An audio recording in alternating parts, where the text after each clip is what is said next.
The Nun is a 2018 supernatural horror film, acting as a spin-off for The Conjuring 2, akin to how Annabelle spun itself off from the original Conjuring film. The film is directed by Corin Hardy and was written by Gary Dauberman. Bringing in Damien Beicher, Tessa Farmiga, and Jonas Bloquet into the fray, the story focuses on a Roman Catholic priest and a nun in training as they come in contact with Vlach, otherwise known as the Nun. The film is set in 1952 Romania, adding ample fodder for its gothic aesthetic. Although the film has received mixed to negative reviews from critics, and as of this writing, the film has attained a box office gross of $230 million, and appears on pace to amass more when the dust settles than any previous entry in the aptly titled Conjuring universe. On this edition of the Mix and Mash podcast, we'll discuss how up to snuff the film truly is or is not. Rabies and Germs, welcome to the Mix and Mash podcast. I'm Nicholas McConaughey alongside Becca Grace, and for today's edition, we'll be discussing The Nun. Hello, eavesdroppers. It's good to see you guys again. You're not dead? I am not dead. Just a little bit been busy. Very busy. But I am back, and we are back to doing our podcast together. This has been, you're not completely familiar with the Conjuring universe as much as I am, per se. You've seen Annabelle Creation, you lucky duck. You've seen the best ones. And then you saw The Conjuring, and when we watched The Conjuring... I think we fell asleep. Yeah. Here's the thing. I love one film in particular in the Conjuring series. I am a huge, huge fan of The Conjuring 2, which is a film you still need to watch, and I think that it's actually one of my favorite horror films of all time. It's just the way that it was shot. I really think that James Wan was able to capture something with it that was very special. And although I enjoyed the first Conjuring film for what it was, I enjoyed it as a good exercise in technique, I don't think it had a whole lot of new things to say, which kind of goes with some of my thoughts on The Nun, but we'll get into that in just a second.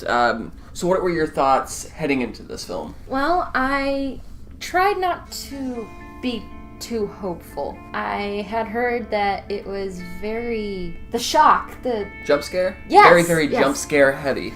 Jump scare heavy. I will say, that is the general consensus I got from a lot of people. I actually know someone who had went to see it, and they came back and told me it was just a very, very jump scare heavy film. Honestly, after watching it, it did have some jump scares, and it was, I don't know, maybe it's because I just watched so many horror films, but this was actually pretty light on jump scares, I thought.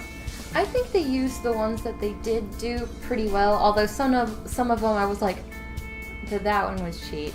But I didn't want to expect too much, because especially a movie that's an offshoot like The Nun, I was hoping that it would be entertaining, but I didn't expect it to be good. My thoughts on supernatural horror films actually comes into play a lot with my thoughts on The Nun, as I'm a big fan of stuff. As you can see, as you know me, big fan of horror films. It's kind of like, for a long time, that's all I watched.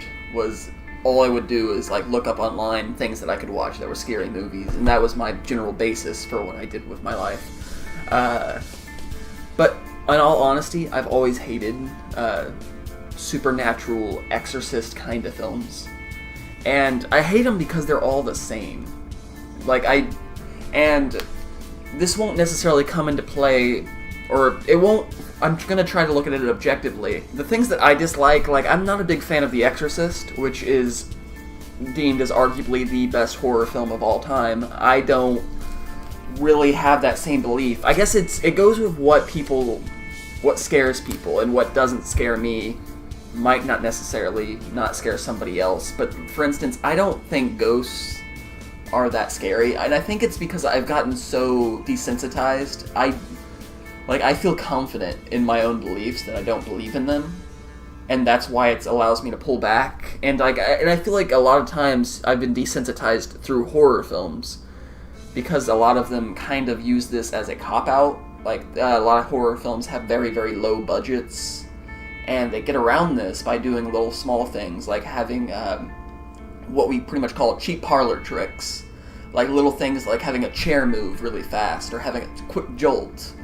Or a door slowly close. And it's one of the general things that we usually accept is one of the best things about the horror genre, or what scares people the most, is what goes unseen. What isn't seen is more intriguing than what is shown, because there's that little mystery, the little thing that's the darkness that you can't see within, and you wonder what's in that darkness, and there's that mystique to it. But what happens a lot, I feel, is that it ends up making a film that's a whole lot of nothing, because they don't have a payoff to it. Now, I am relatively new to the horror genre. I grew up with Disney and cartoons, and I didn't start watching horror movies. I didn't even see my first one until I was about 10 or 11, and it was The Ring, which, even though I now admit that it's not a great movie, it has a special place in my heart. It's not a bad movie. I liked it. I think it has a good story. And I agree. I always enjoyed it. And it was my first scary movie. And even after that, I didn't like scary movies for a long time. And it was only about 4 years ago that I started sitting down and watching them again, because I like scary stories. I like reading scary stories. I just didn't like watching scary movies, because it was always like, boom, bam, I'm gonna scare you, but without any of the build and payment and shock that comes from reading a scary book. When you're reading a scary book and the house is quiet and there's creaking, it's a whole experience that I had never gotten into a movie until I had that chance to start watching them. Because, as I've told you before, my dad can't watch scary movies. They terrify him and give him nightmares. So I never watched scary movies, even as I started becoming an adult, because I couldn't risk him seeing them in the screen. So until a few years ago, I started watching them at school. And when we first started dating, and you brought your love of scary movies to me, and I went from an interest to a true fondness for them. And I admit I have not seen nearly as much as you, and I haven't been nearly as desensitized. And you like to use that against me because you wait for the jump scares, and you go, yeah, I don't know it's necessarily I've gotten good per se, but I know, not only do I know the horror genre and what they like to do, I know a lot of their tropes, I know a lot of things that they do.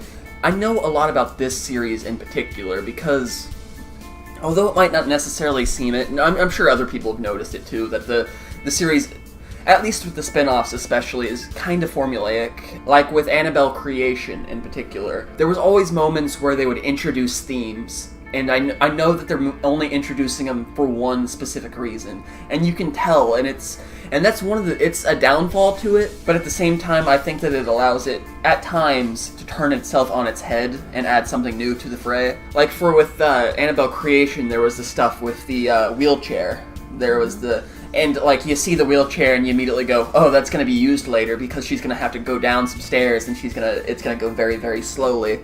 And you knew that's why. Actually, my first thought whenever I saw the wheelchair in Annabelle Creation was that it was going to get to the top at one point and just like go like a roller coaster ride down. And that's something that was seen in The Nun as well. Is whenever they showed these graves, and essentially what these graves were is during the plague and so on, they would bury people, and in order to keep from making mistakes, they would add bells to it so that if they were in the graves and the mistake was made, they could rattle the string and make bell sound to let them know that a mistake was made. And this was actually fairly common, not only during the plague, but in further years, just because medical science hadn't quite caught up at that point. And I do enjoy the macabre, so please enjoy the random fact. But they were also added because they usually couldn't tell if somebody was in a coma or dead. It was especially common to mistake people for dead after hangings and such. Even by using the mirror trick, it didn't always work. Their breath was not always strong enough to fog the mirror, and thus causing the zombie effect when they rose from the dead. That's the second reason why the bells actually started to be made. And so with the bells, the reason, although it does have, as you've said, it has an authenticity. It's not them just blowing smoke or making something up out of the blue. You knew, like, it's easy to telegraph these things because you know that they showed the bells, they made a point to mention them and explain what they were for some people that might not necessarily know. And you just knew at some point or another they were going to use them on some level. And in fact, I remember as we were watching it, I turned over to you and I told you, like, they're going to have the bells do something. Like, I knew it from the get-go because it's pretty easy to telegraph and see what's going to happen or what they're planning. I do think that they added some spin to it, though. As far as what you said about horror films being blah, blah, blah, one thing I do think that The Nun does particularly well on some level is I think that it captures a very, very faithful, efficient atmosphere. They do a lot of things on certain levels. In fact, the Conjuring series as a whole has been pretty good about this, even though I hated Annabelle, and I hated it a lot. The lighting and camera work on these things is usually, like, they're a step up from the average horror film, like, that gets released on, like, direct-to-video and all this. The lighting's usually pretty much on point, and especially with this film because it's got the Gothic setting, it's got a lot of really good camera work and special effects, a lot of good cinematography. Like some scenes, I remember they had that thing that turns as a character's eye at one point. Oh, that shot. That shot was beautiful. I was really surprised at how well they used that. Mm-hmm. What exactly was it? Can you remember? His eye had been bitten by the snake that came out of the boy, and they reflect on that afterwards when they did the time jump to when they were leaving and that she was bandaging his eye. I think that was a skillful way of doing a time jump, much better than doing a fade to black like a lot of movies tend to do. So it had a creative vision, I think. I used this expression whenever I was talking about whenever I talked about The Witch, It Comes at Night, and films of that ilk. A lot of people will really stand by those films. They were made by A24. It's an independent company that specializes at times with art house horror films. And what they had, I believe, was very, very good technique, but not a whole lot of new ideas implemented to them.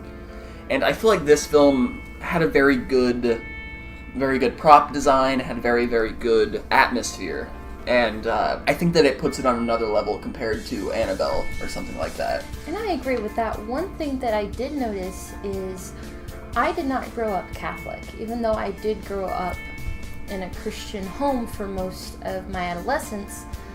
So I don't know much of the Catholic Church at all. So that added a whole nother layer of mystery. And so I was like, I'm not sure what parts are going to be added. I didn't know for sure what ceremonies were common. And one of the things that I was surprised is I didn't know that, what was it that they called her? Unvowed or something like that? Yeah, she hadn't had her vows yet. Yeah, and instead she wore all white instead of the black and white nun outfit that we come to know. One thing that I didn't realize until after we saw the film is what that caused is that white really stood out. It really stood out almost like a beacon of light with all of the darkness, with all of the way that they portrayed the nun, with the way they portrayed the castle itself, the surprise at the end about how they're all dead. None of the nuns are actually there. I didn't actually see that coming. I was like, well, it seems like they're dying off, but it seems like there seems to be about 2 or 3 left. Boom, they're all dead. I'm like, oh, well, holy. Yeah, it's there was a lot of things with light, I think, in that film. A lot of things, which goes back to what I said about how they're very, very specific and particular when it comes to their camera work and special effects. Very, very on point, I think. The acting is actually pretty good. I thought the acting in the Conjuring series is on a different level to me, or at least the Conjuring 2, and even probably the Conjuring 1 is on a different level in terms of acting scale than any of its spin-offs. It's because they had Vera Farmiga and Patrick Stewart. They had those two in the lead as the Warrens, or Yeah, the Warrens. But in this film, they actually had some pretty impressive acting, whereas whenever I watched Annabelle, the first Annabelle at least, the acting was very, very cookie cutter, very, very... I remember it was not very good, and it was very typical, almost like we were listening to an old radio show from that era. Yeah, very, very stilted acting, I thought. This film actually had some people... curiously enough, it actually had Tessa Farmiga, who is the daughter of Vera Farmiga. So that was kind of an interesting thing to bring her in. I think it's Damien Beicher. It's the guy that plays the priest, also plays Esteban on Weeds, which is curious because we've been binging that series for the last couple of weeks, and it was a pretty welcome surprise to me to see him there. I like him quite a bit, and I didn't ever think of him as a leading man type character, but I thought he did pretty well as that. Like, I could see him fronting horror movies. Like, there is a character that works pretty well with these kinds of things. I call it the template character, the character that you can easily put yourself in his shoes, because it's not that he's stoic or that he's not a good actor, but it's that they're very, very plain, and they have certain things that you can easily relate to, like caring about just being a caring person, or valuing the life of others and things like that. Things that you can easily put yourself in his shoes. And I think that he comes off very, very well. And at the same time, he still felt very human. When he was trapped in the coffin for that one scene, I could almost feel his terror. I was surprised that actually looked real, and that they actually showed him being scared, even though they had previously shown him as a kind of serious character. And to see that turn on his head, instead of doing the normal, oh God, I am going to die in this coffin, he was just like, ah! I'm like, now this is what we're looking for. The actual human experience. How would you react if you were just thrown in a grave? And for that, I think that the acting, for the most part, I would say, I don't have any real criticisms with it. I would say that it's competent acting. I think that good set pieces, it's good on almost all those fronts. Some of the dialogue, in particular, I can only think of one thing, which is good because we're doing I guess we're doing a spoiled kind of podcast talk for it. Sorry. It's alright. Well, I think I actually spoiled something first because I mentioned the rattling bells. I didn't tell everybody that everything was dead, though. No. Yeah, it's alright. There's one scene where I can't remember his name, Frenchie. That's his name in the film. He's a guy that they befriended, the priest and the nun befriended as they were going towards this area in Romania. He comes back to basically rescue them, and he gets caught by the nun. And she says, "Go back, Frenchman," or whatever. And he's like, I'm French Canadian. And I thought, wow, that was a really stupid line. And I hate lines like that, where I hate it whenever characters try to be badass, honestly. And it goes back to a long time. Like, with A Nightmare on Elm Street, a lot of people didn't like it whenever Freddy Krueger would be more comedic. And my thought process was like, I'm completely fine with him being comedic, I just don't want anybody else to be in on the joke. Do you know what I mean? I want the characters that he's torturing or hunting to be tortured and hunted. I don't want them to be like, I can fight this character. I want him to be the threat, and that's why he's able to make these comments, is because he is the looming threat, and he's in control. And that's why it works. Which goes back to the new film, It. I like it whenever Pennywise makes those kinds of jokes and those kinds of comments, but I absolutely hated it whenever, what's his name, Richie? Is it the really annoying one? The one that's played by Finn Wolfhard from Stranger Things. The one that makes a lot of perverted comments and things like that. I understand that his character was supposed to be really nervous and that he just spouted off whatever he could say in inappropriate situations, but all the same, I hated whenever he made tough guy comments in the face of Pennywise. And that's the thing, I hate when characters basically devalue their antagonist or their central conflict like that. It just doesn't, it takes me out of it, because I'm like, you would not say that in a real situation if you were here face to face with this nun. And it's like, and he wasn't even a big character either, he had only been there, he had just become acquainted with the fact that there were these supernatural forces at work, and yet he seemingly just accepted it welcomed it, and then it was like, I'm not afraid, and it's like, why should I be afraid if he's not afraid? Why should I buy into this if he doesn't buy into this? And that's the kind of stuff that irks me when it comes to writing. One thing that I did like about this one that was different than Annabelle was. In Annabelle, they did a lot of maybe kind of things, you know what I'm talking about? Where they didn't show a lot of actual supernatural stuff happening. A lot of it was, oh, that's suddenly over here. Sure. They didn't actually show things happening. But they actually did that in The Nun, and I was happy with that. Like, it felt like I was actually watching this stuff happen, like I would have been if I had been in that person's shoes. If I was in the girl's shoes in Annabelle, I'm sure they would have been seeing more things than, oh, they won't give me my ball. It's curious. This one, I was going to say this one's more like a junk food kind of film at some points, in terms of, whereas Annabelle was more about what you didn't see, this one was more about showing it and throwing it in your face, which I guess is kind of makes it similar to the first Conjuring was more of a slow burn than the second Conjuring, and this second Conjuring had a lot more of imagery in it. It had the crooked man, it had the nun, go figure, and it threw a lot of that stuff in your face. And that's what this film is a lot like, is it throws a lot of things in your face. It has a lot of scares in it. Some of them are kind of very, very generic jump scares. Some of them are actually pretty good. Like we mentioned, the one about the casket, that one was that was a pretty cool visual, I think. Ultimately, my favorite part of the film, I'd say, is probably the tone, the mood and atmosphere of the film, more than the film itself. Like, it was a good treatment for a film more than it was as a wholehearted sum of all parts kind of thing. At least that's my opinion. Did you have a favorite scene? I'm thinking it might be the casket thing. But I mean, the rattling bells, I think it was like, I said earlier that it's very, very easy to predict that they were going to do it. But at the same time, I still think it's a really cool idea. And I liked the way that they did it. They didn't just be like, oh, all the bells are rattling, and then they focused on her abilities that they did mention, which I thought was a nice touch. And one thing I noticed about that scene that I liked is a lot of times they'll be like, they throw them in the grave and then they scramble to get out, and they do it, and then they just keep running away, and it was, all in all, it was just a quick jump scare for the audience, but no real danger for the character.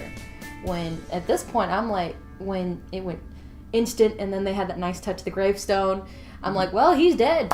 That was fast.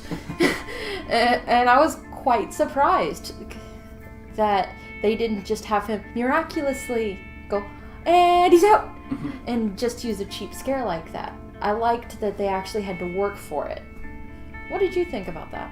I did like the idea. As I point out, even when I said earlier that they had a unique spin to it, that's what I was referring to, is how they had him entrapped in there. I thought that was a cool idea. It was a cool shot. In fact, there's a lot of cool shots in that cemetery in particular. Just, I don't like the overuse of crosses in film, and like these films at this point. I feel like we've gotten to the point where having them be a main focal, like this is our artsy part of the film, like this is our cool visual. We're past that point at this, because we've been doing that since like the 70s with horror supernatural films, like ever since The Exorcist did it with the turning crosses and everything else. But in the cemetery, there was a pretty cool visual of when it was just black and them walking through the cemetery, because there was all the crosses and all that.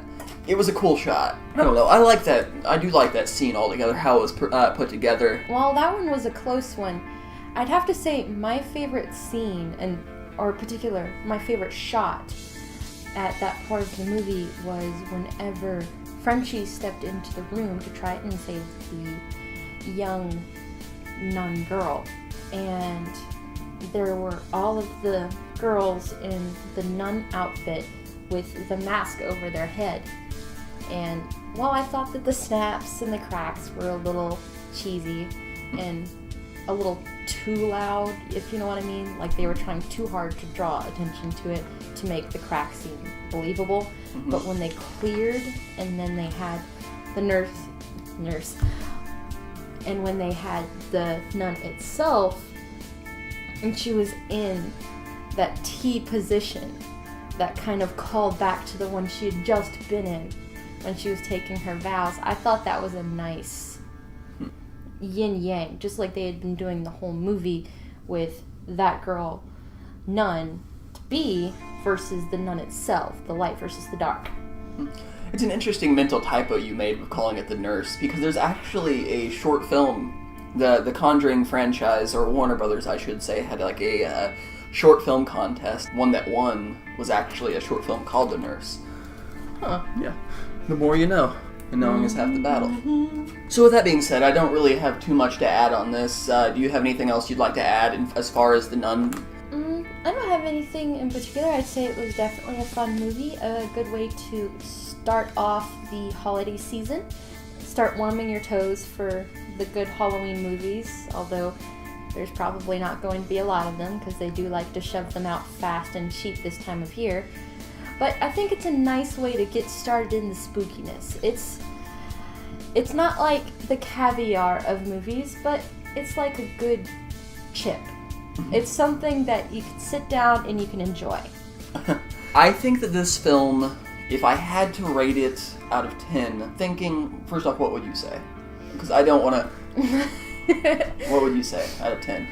Out of 10, I would give it, let's see, since I'd put The Ring at about a 7, I would put this probably about, based just on visuals, I think that brings it up from a 4.5 to a 5.5, because, well, maybe even a 6. I will give it a 6. That's actually exactly what I was thinking, is because a 6.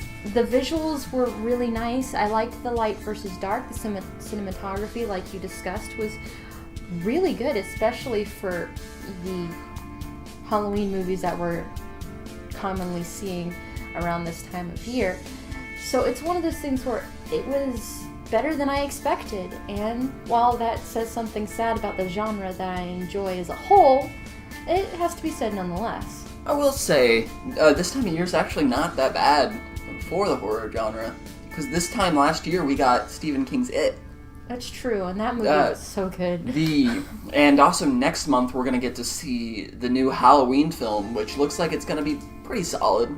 I've been wrong before, and the Halloween series has its fair share of duds, but we'll see. Usually the worst time for horror is January. That is the dumping ground, because everyone, nobody goes to the theater in January, and it's usually the holdovers, like Star Wars gets released in December or something like that, and then that's the thing people go to see if they go to see anything. And so January is like, here. I think I would say a 6 out of 10. I think that's what I'm going to go with as well. I usually follow a certain rubric whenever I do my rankings, or my ratings, I should say, is like, number 10 is perfect, 0 is you tried, it's like the downright horrible, and then number 5 is just is decent. And what I usually do is, decent is my go-to, and then I decide how much it is better or how much it is worse than what I normally see from the genre, or what I normally see from films in general. And I do think that it is a step up from the average horror fare, and that's why I'm going to go ahead and give it a 6 out of 10. I don't necessarily know if it'll convert too many people who are fans, or who aren't fans of the Conjuring series, or who aren't fans of supernatural horror films. I had fun with it. It was well made, well executed, and if you're a fan of the horror genre, you can certainly do much worse. But with that said, that's pretty much all we have here for the Mix and Mash podcast. It's good to be back, good to be doing videos again. Hopefully we'll be able to do more shortly. And I hope everyone had a good time today. Have a good evening, eavesdroppers.